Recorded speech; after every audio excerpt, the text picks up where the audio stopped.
Before we get into this video, just want to say, guys, that this episode is presented by Prize Picks. Be sure to visit the Prize Picks app today for a $100 deposit match when you sign up.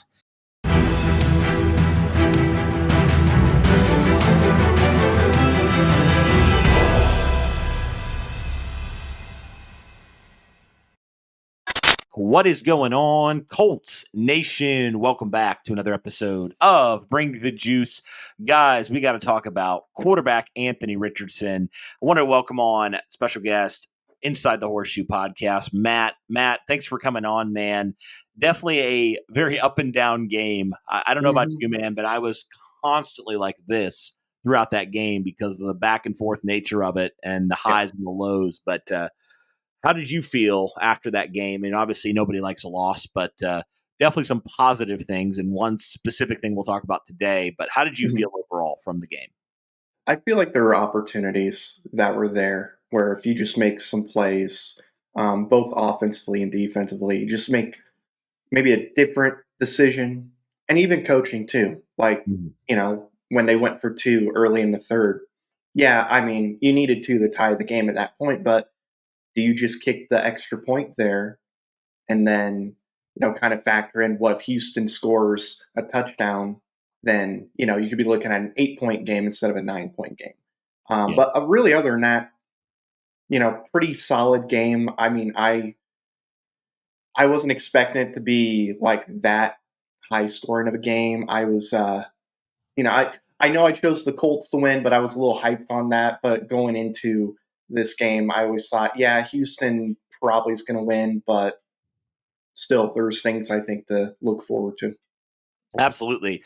And one of those things definitely to look forward to, Matt, that we're going to talk about today is quarterback Anthony Richardson. Now, when you look purely at the stat sheet, Matt, it's not pretty from a completion percentage standpoint for Anthony Richardson. I mean, 9 of 19 passing, under 50%.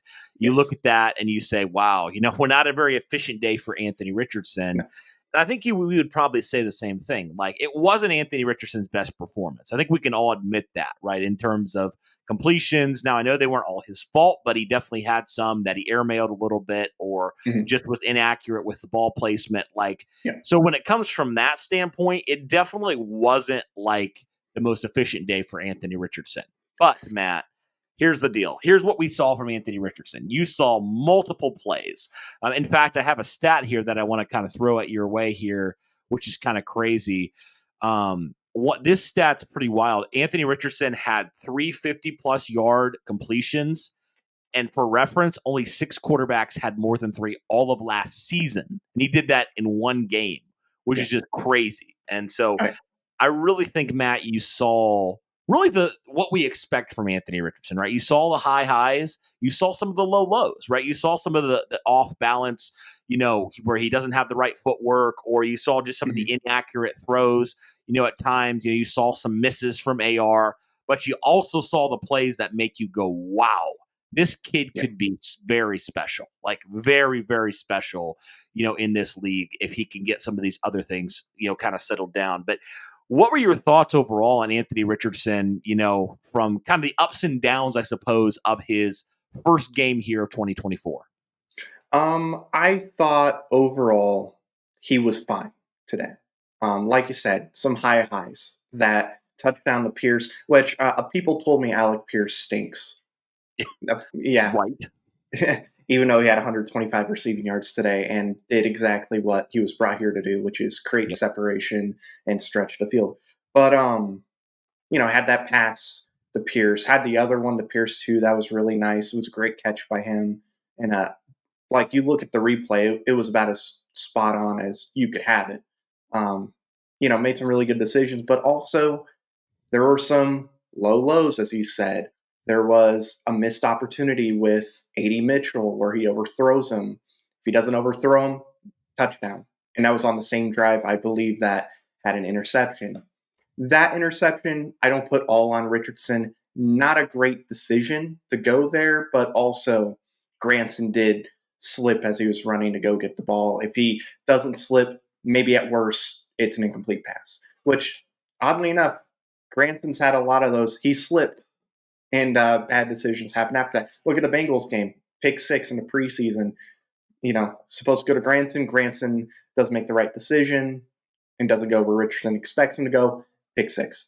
But and then you look at the AD Mitchell at second one where it was the legal use of hands, just a hair overthrown. If he just puts like 1% less of power in that throw, that's a touchdown. Or at least it's a big play at the very worst. So yeah, overall, I thought he was fine today, but it's what I expected. That's why last season hurt so much to not have him in there, because he's going to have to develop. He's going to have a worse game. He's going to have some really bad decisions this year. Get ready for it. But what you're hoping for is he develops, and by the end of the season, he's a lot better. And we saw last year with Minshew. Not good, but as the season went on, he improved. He got better. So hopefully the same thing happens with Richardson. Well, here's my thing, Matt. I look at it and I say, there are people who literally think that Anthony Richardson is going to be this complete product this year. Like, I've seen that. You've probably seen it on social media as well. Like, people hyping up Anthony Richardson, I think, to a standard that he was never at and never could hope to be, essentially in his pseudo rookie year. I put out a stat today, Matt, about this, which is kind of crazy. Anthony Richardson, now that you count last season and today, the 4 quarters that he played, it's kind of wild. He's only played in 216 career regular season snaps, but he has 10 touchdowns in those snaps, right? So why are we expecting this kid to have it all together when we knew coming out of college what he was, right? Physical freak, but he definitely had some issues throwing the football, right? He had some accuracy issues. We knew he was not going to probably be accurate very, early on in his career, right? We knew he was going to be, I know he didn't like that kind of title, the project quarterback, but out of the top 3, that's what he was viewed as, right, by a lot of people.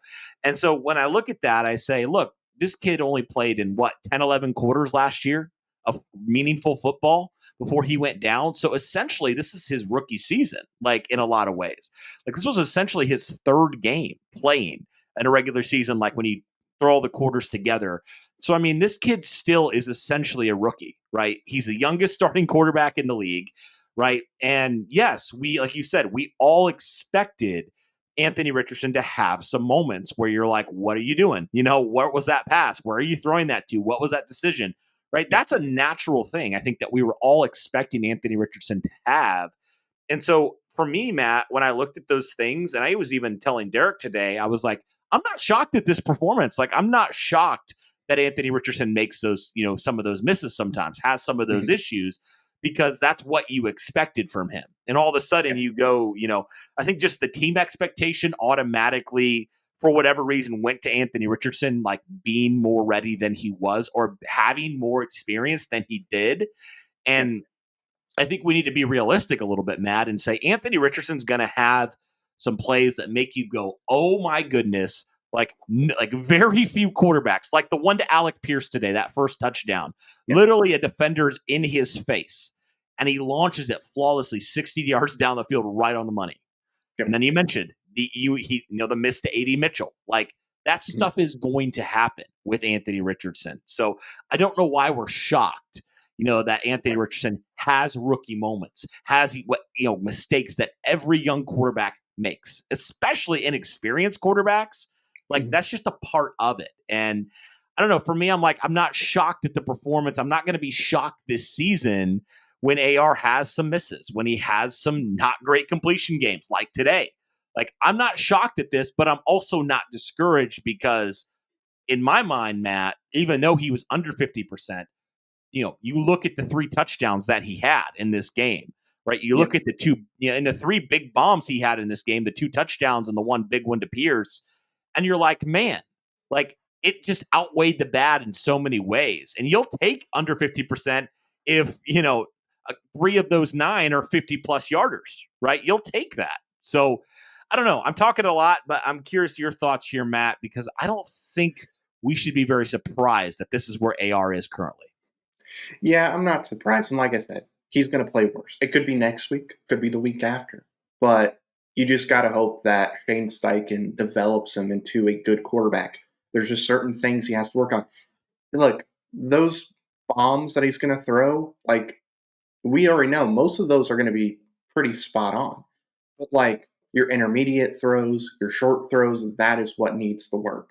And like, yeah, I kind of agree and kind of disagree when he said that you'll take the under 50% completion if like 3 of the 9 are bombs. Yes and no. Like I'll take them if I guess there's more bombs down the field and it's just not connecting. But like when you're throwing passes that are 5 to 15 yards, I don't want those to be under 50%. I want those to be higher up, and that's what needs to develop. And if it does develop, and let's say he goes from like completing 40% of those to completing 60% of them, I mean, I'll take that. I'll take that all day because we already know what to expect with those bombs. He's going to complete most of them. Yeah. And to be fair, like we expected Anthony Richardson to struggle in that short to intermediate game. Like we knew he could hit the long pass. Like that's what he did at Florida, but it was a short to intermediate game. And I think to his credit, even from his rookie season, I know it didn't like necessarily get indicated in the stats today, but like you've seen through, preseason and training camp and all that stuff, like he's clearly gotten better than he was his rookie season. Now, today wasn't a great indication of that, but it's going to be a process with Anthony Richardson. Like it's going to be a process with a lot of these young quarterbacks, especially ones like Richardson that didn't have a lot of experience in college, didn't play a lot of snaps, hasn't played a lot of snaps in the NFL. Like this kid's still extremely raw, but if this is like a bad performance from Anthony Richardson, Matt, and he still had 3 touchdowns and 3 50-plus yard passes, I'm like, if he continues to just grow and get better throughout the course of the season, how much better is Anthony Richardson going to be week 15, 16, 17 than he was on Sunday? I guess that's kind of the biggest thing. And obviously the biggest thing is like he needs to stay on the field and be available. But if he does that, I have no doubt in my mind, Matt, that Anthony Richardson's going to become a very good quarterback in the next couple of years. Yeah. And look, Houston was not going to be an easy team to play. Like their defense improved. I mean, their pass rush definitely improved. And look, the offensive line wasn't great today either. Like they, had some pockets collapse, which caused Richardson to get hit and get sacked. But no, you look at the next 3 games; those are all games I think the Colts can win for sure. They can. Like you got the Packers without Jordan Love, they can win that game. You got to go up against Malik Willis, and then he's going to be playing Chicago and then Pittsburgh. So like these next few weeks, he could struggle, but the benefit is I think the rest of the team is good enough to where they can get wins even if he doesn't play good. You just want to get to a point where you're in the playoff race once he starts getting to where we hope he gets to, where he, starts to get to the point where he has some lows, but they're not nearly as often as what they are currently. Yeah. Every quarterback's going to have bad throws. Like every single quarterback is going to make bad decisions. Definitely. I think the thing, Matt, and I want to get your take on this, but I was talking to Derek about this, and I was like, look, I know AR is not perfect. I know he's nowhere near where Andrew Luck was coming out of college or, any of those quarterbacks, the Colts have had. But you just get that sense with AR, like something's different where, he may not always be perfect. He may not have that great accuracy all the time. He's still very raw. But like you feel like you finally have a chance where you actually have a guy that could get you back in games. Like, you think about that game, like it's 29-20, and that very easily could have been the game. Like that could have been it. It could have been over. But to give Anthony Richardson credit, like he came back and he helped drive that team back. And that's not the first time we've seen him do that, from being down, leading his team down to a score. So I don't know. Like I know he's still got a long way to go as a passer, certainly. Yes. But there just seems to be something different about Anthony Richardson where I think, honestly, for the first time since 2018, you feel like you actually have a quarterback that can, you don't feel like if you're behind, you're completely out of the game, Like it feels like that's been the case for the Colts for years, post Andrew Luck. I mean, Phillip Rivers was probably the only one where you really felt like we have a chance. But, even that, he's 40 years old and can't really throw the ball down the field. But like with AR, he's got the arm. All of a sudden, boom, big play, you're right back in it. Right. I think that's the unique thing about Anthony Richardson is like, even if he's not a polished passer at this point, he's still with his athletic ability, with his running ability, and just his dynamic ability off the cuff a little bit, like out of the pocket and stuff on the run. Like he can just do so many things that very few quarterbacks honestly can do in the NFL. And he can make some throws that are crazy, like just insane throws. And he can get you right back in a game. Now, again, then you'll have the times when, you feel the inaccuracies. But, right now with where Anthony Richardson is, it's definitely very exciting if you're a Colts fan to see, from, not playing real football for, a long time, getting close to a year, for Anthony Richardson for a regular season game to do what he did. I think that's really encouraging, from week one. Yeah, and look, it could be worse. You could have another quarterback that was in the same draft class that's currently in your division that played in Chicago today. That's right. That's right. Yeah, a lot more experience there. 26 or 25 when he went to the NFL. Still. Right. Yeah. Yeah. So, man, I'm really just encouraged about where Anthony Richardson is overall. He's not perfect. He's going to have issues. But if you're a Colts fan, I think you should be encouraged too. But Matt, any other thoughts on Anthony Richardson's performance today and just looking forward into, kind of what 2024, holds for him? Not really. Like I said before, this is a season where I'm kind of putting my expectations of what I think he'll do similar to the ones I had his rookie season. He's going to have some high highs. He's going to play really good at some point this season. Like he's going to have a game where you're like, okay, that could be a top 10, top 5 quarterback. But he's also going to play really bad in a couple of games too. You just, like I said, the goal is we get to a point to where he starts playing good football and hopefully we're in the playoff race or maybe we're in play for the division. Be nice to win the division this year. That would be nice. It's been a while. Nice. Absolutely. Well, Well, guys, let us know your thoughts here on Anthony Richardson's first performance of the 2024 regular season. Like we said, wasn't perfect. Certainly a lot to work on for Anthony Richardson in the passing game, but very encouraging start for him. So curious what your guys' thoughts are on him. Matt, I want to thank you for coming on, man. It's always a pleasure. Man, it's going to be exciting to see how AR develops this year. Definitely. Definitely excited to see that. I'm going to try to go to a couple of games and it should be fun. Looking forward to Sunday's game. Malik Willis and Anthony Richardson. That'll be definitely. You thought the run defense was bad this week. Oh, just wait till you play a running quarterback next week. Oh boy, we'll see what happens with that. But Matt, thanks for coming on, man. Thank you everybody for tuning in. Greatly appreciate it. Be sure to smash that like button, hit subscribe, turn on the notification bell, all that good stuff. But guys, that'll do it for this one. Thanks guys for tuning in. Greatly appreciate it. And as always, go Colts. We just want to remind you guys that this episode is presented by Prize Picks. Be sure to go visit prizepicks.com today. Use their app. And when you sign up, use the code BTJ for a $100 deposit match. Well, guys, with football season finally getting back into the swing of things, first off, we rejoice. But also, guys, when it comes to Prize Picks, this is going to be a great way for you guys, especially, to check out some of the stuff that Prize Picks has, right? So, for example, when you go into the Prize Picks app, I know one for me that I view as just pretty much stealing easy money at this point is the Jonathan Taylor week 1 against the Houston Texans line right now for yards for that game. Right now, the line sits at 75.5 rushing yards. And obviously, if you remember from that final game of the season against the Houston Texans at Lucas Oil, actually, in that winner-go-home scenario, even though the Indianapolis Colts lost that game, Jonathan Taylor went absolutely off in that game, right? He had nearly 200 yards rushing in that game on 30 attempts, averaged over 6 yards per carry, and had a rushing touchdown as well.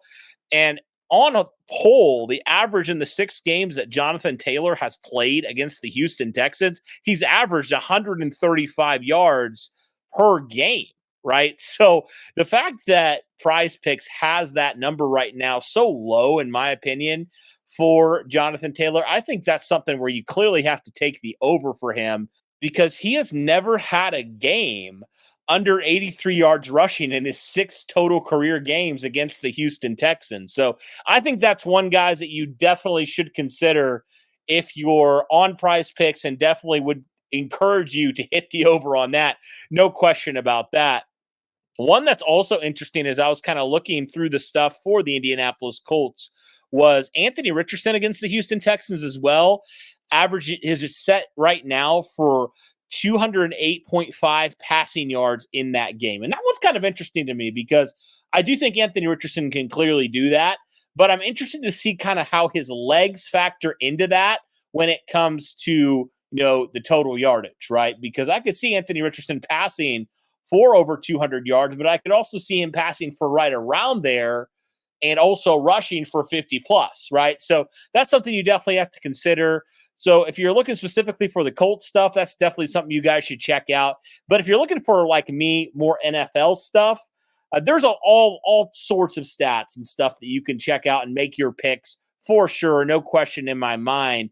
And there's definitely guys that are very consistent, like Jonathan Taylor against the Houston Texans, that you really feel like you can probably feel pretty good about overall, right? And there's some other ones where you're like, I don't know if I would take the over on that. I don't know if I would pick them to hit that margin, right? So guys, be sure to go check out all that stuff on Prize Picks. It's only a couple examples. There's all the different odds that you could hope for when it comes to that for Prize Picks. So I highly encourage you guys to go check that out, but definitely excited for this season. And hopefully you guys will be following along with us and everything with Prize Picks and what they do.